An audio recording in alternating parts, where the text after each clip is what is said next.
Hello, friends from the comic and manga world. My name is Hector, And my name is G. and we're here to talk to you about our picks for titles on the April 4th, 2022 FOC. Now, for those of you who don't know, G and I work for Penguin Random House, and we manage sales into the direct comic book market around the world. So the titles that we're talking about here are from the publishers that we can sell into those markets. And before we get started, we also want to mention that we have a social media channels on Instagram and Facebook, which we'll put some links on the description. Follow us for to get information on a weekly basis of new covers and new titles that have been announced, and to give us likes and comment on anything that you like. Okay, so let's get started. First pick is yours, D. Yes, this is Apple Crush by Lucy Nisley, and it is coming out on May 3rd in both hardcover and trade paperback format. And this is actually a sequel to the first book, or the first graphic novel, Stepping Stones. And this is part of the Peapod Farm series. So this is actually a follow-up continuation of Jen's story as she's navigating, you know, the family situation in terms of her family, her parents getting divorced, getting new stepsisters, and trying to get into this new life of sixth grade and sort of going through and trying to figure things out, and also encountering those challenges that middle schoolers have. And as you can see, these interior images right here as well, very beautiful. Right. And the reason why I'm interested in this, I really dig contemporary stories, even middle school contemporary stories. I just find that it's interesting, and obviously, if you want younger readers to get into comics, this is the way to do it. And it deals with that serious topic, and it's relatable in that way for kids to sort of, even if they don't have that experience, they'll be able to read through and sort of identify with that protagonist. And so the author uh, sort of writes in her own experience as well, like bringing that into the story. And the premise just grabbed my attention there. I absolutely love, I mention this all the time, like slice of life, the daily life of Yep. all of these people, whether or not they're young or older. So this is definitely something in my wheelhouse, and it's one of my picks for this week. Yeah, it looks very, very, very cool in the story. It's very, like you said, it's something that it could be very relatable uh, nowadays to kids, and I think parents and teachers also will enjoy it a lot. Mhm. I love the illustrations are amazing too, and I love little details like the cat in that face right there, Uh, kind of peeking into the notebook. It's really cool.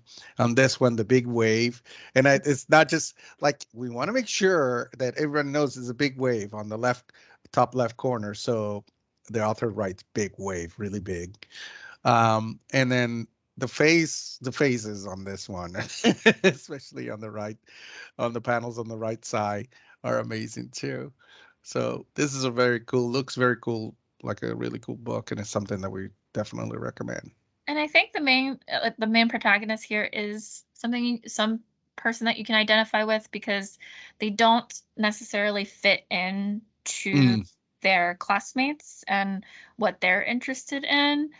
And so, like, I'm sure that a lot of kids going through it can identify yeah, with the main character there. And so, yeah, yeah. yeah, and I definitely identify with the kid with the glasses on here and the house he's saying, do you like those books? Yeah, this is my favorite. I mean, this was me at school, definitely without the glasses, but still, this was me bringing all these other books that like people, my friends didn't want to read school books, and I was bringing other books that I was reading. So Mhm. definitely very cool. Oh, and then I forgot this one, which has the Team Spook, which I wanna definitely find out how they form Team Spook. Mhm. Yeah. Next is my pick, Once Upon a Space Time, by Jeffrey Brown. And this is a trade paperback, 7.99. It goes on sale on May 17th. And Jeffrey, I'm a big fan of Jeffrey Brown. I have several of his books that have been published in other by another publisher, the Jedi Academy series, the Darth Vader is my dad, that kind of thing, and the illustrations are amazing, and obviously the stories. But he's also Jeffrey Brown has done some other stuff with us. He did the Batman, Robin, and Howard graphic Okay, yeah. novel, which is Mhm. amazing, and Lucy and Andy Neanderthal. That's another series that he's done, and this one is the second one in a series. The first one is titled A Total Waste of Space Time. And this is Once Upon a Space Time. I love puns and titles like that. And the story has these two kids, Jide and Petra, who obviously are Earthlings, but they're accepted in an academy in space, and they go there and they're uh, part of the sort of going away from home and going into school, and of course they get into a lot of trouble, and part of the troubles they get into is they actually get into this very important mission that they have to do with their new friends in space. um, it's I read some of these panels. These panels are available online. I highly recommend you read them. They're very typical for what Jeffrey Jones and like what he does. The humor, the sci-fi mixed in with comedy in it. It's very cool, and obviously the illustrations are amazing too. So like I said, I highly recommend anything Jeffrey Brown, but definitely this one. And this one I'm definitely going to pick it up. But I forgot to mention, so May 17th, we have this 7.99 trade paperback. And then in June, we're publishing a hardcover edition of it too, which is great because like me, I collect a lot of his stuff. All his stuff that I have is on hardcover. So I probably want to get the hardcover too. Mhm. So, and I love the aliens. I mean, it's just, and I love that the humans look very similar to the aliens. Yeah, Just for the ears. despite that they're different species, Yeah, they look exactly. similar. Okay, and this is both of our pick. Oh yeah. And we love this. We love the anime, and we can't wait to finally be able to read the manga in English for Tokyo Revengers Omnibus Volume 1 and 2 by Ken Wakui. $22 until July 26th. Do you want to talk a little bit about the story, G? Yeah, yeah. I mean, I've been waiting for a physical edition for this for a while in English, so I'm super excited for this. The anime is great. It's about the main character here on the front, Takamichi, who is watching the news one day and sees that his ex-girlfriend from middle school passed away, is dead, and in a series of circumstances, we have a scene, as you'll see here on the interior images, of Takamichi tripping and falling. A train is coming at him, and suddenly he's taken back in time to his middle school years, and he's like freaking out. He's like, I And never want to go his like middle school haircut. his middle school haircut. We all have It's those embarrassing amazing. haircuts that we don't want Yeah, anyone yeah. to reflect back on. I mean that face on the mirror, that's yeah, I would freak out if I one morning I wake up and I have my haircut from Yeah. middle school for sure. The funny thing is when he goes back in time, like the middle school years was like his prime time. Yeah. Whereas like as an adult, He he's like, peaked in middle school. Yeah. yeah, he peaked in middle school and he's kind of like he's not very successful as an Yeah. adult. But then it comes into his mind that he wants to change the circumstance of events so that his former ex-girlfriend can still be alive in the future. Yeah. And so you follow this very interesting story. He gets involved with a gang that has heart, and their the relationship that he has and the friendships that he makes Hmm. is the heart of the story. Yeah. Yeah, this is one of those very heavy and dramatic mangas which has it's within a genre which is sort of like fancy with the time travel. It's also gang related, but the drama it's really what draws you in, and I think it's become very very big because of that. And there's a lot of people around the world have been waiting for this to come out physical form in English, and it's been in the works for a long time. And it's been available in other language other than Japanese. It's been available, and we see it all the time if you get online. And I'm sure people who are watching this that are in other countries know that this series is already available in other languages, but a lot of people have been waiting for the English, and we're finally getting it, and we'll get one, cross fingers crossed, one omnibus every of 2 volumes every 3 months. And the reason I've crossed my fingers is because hopefully there's no issues with printing and all that. Mhm. We can't forget, but the plan is that every 3 months we'll get a new one, a new omnibus of 2 volumes. So this is a must Oh yeah, a for must. manga reader. You have to. Yes. You have to get this. This is definitely, yeah. Oops, sorry. And talking about must, here we go. Yes. Going into the So covers. the Uh-huh. covers, my pick for some Marvel covers is obviously I'm a fan of Elektra. I'm a fan of Eh, Peach Momoko. We have Elektra Black, White, and Blood. This is issue number 4. This is the Peach Momoko main cover. It's beautiful as it's always. amazing. It's gorgeous. Yeah. I didn't realize that there was Oh, bullets, sorry. casings that are falling down. Oh, where? You see where her hair is, and Oh, I didn't even wow. realize They're right there, and they're right and there. they're a different color. They're not even black, white, or blood, and still I miss them. You're Yeah, right. it's like gold. And they're like some of them. There's a couple of the inside her hair. That's Yeah, amazing. I didn't even realize that till now. Very, very cool. And then I have trouble picking one one cover that I really like because they're all beautiful. And Yeah, so you have again with Momoko this variant cover.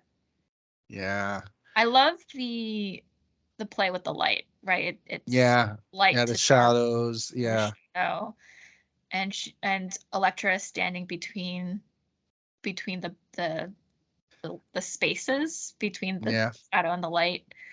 Really beautiful. And then on the next one right here, you have, oh, one thing I forgot to mention. This issue is particularly uh, exciting because you have Elektra and TMNT together in the story. And so we have a Kevin Eastman 1 in 25 variant cover as well, which is also gorgeous to look Yes, at. very beautiful. I love the red, and you don't realize that it's actual blood, and then you see it dripping on her Drip down. hands, and obviously the leaves of um I guess these are cherry blossoms, probably. Yeah, don't know, but her expression No, too no. is so cool because it's so she's so beautiful but menacing at the same time. Yeah, yeah. Yeah, very very cool. So very good, very good. And then for me, I have 3 picks, and the first one, I sort of have a theme too, kind of.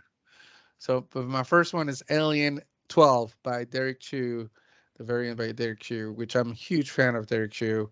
I have so many covers by Derek Chu, and but I don't have one for Alien, and I might pick up this one because it's gorgeous, it's beautiful, and terrifying at the same time. And then the next one is Amazing Spider-Man 2 by Derek Chu, 1 in 25 variant.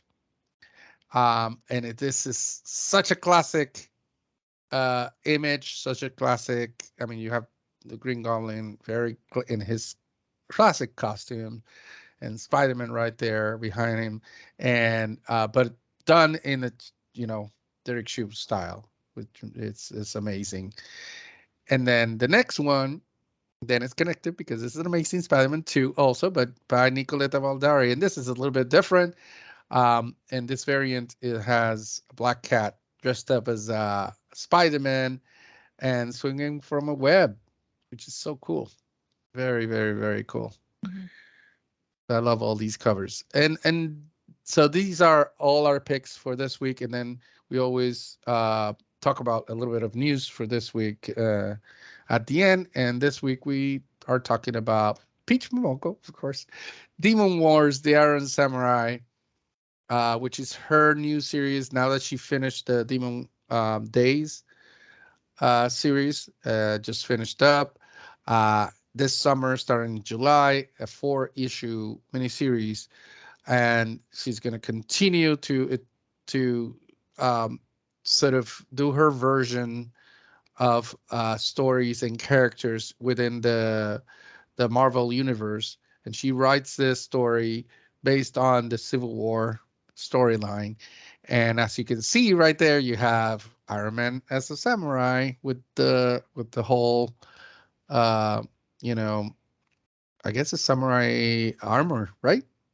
And then on the right, you have what would be, I guess, Captain America. And you see in the background there, you could see maybe Spider Man and some of the other characters and her versions of them. And can't wait for this. Really excited. Such a big fan of not just her art, but also I loved Demon Days. So looking forward to this. It comes in July. And I'm sure we'll talk about it when the FOC comes around. Mhm. Okay. And that's it for this week.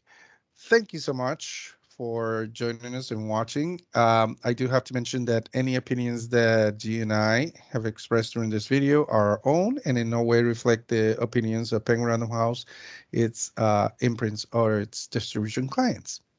So that's it. Thank you again. See you next time. Bye, everyone.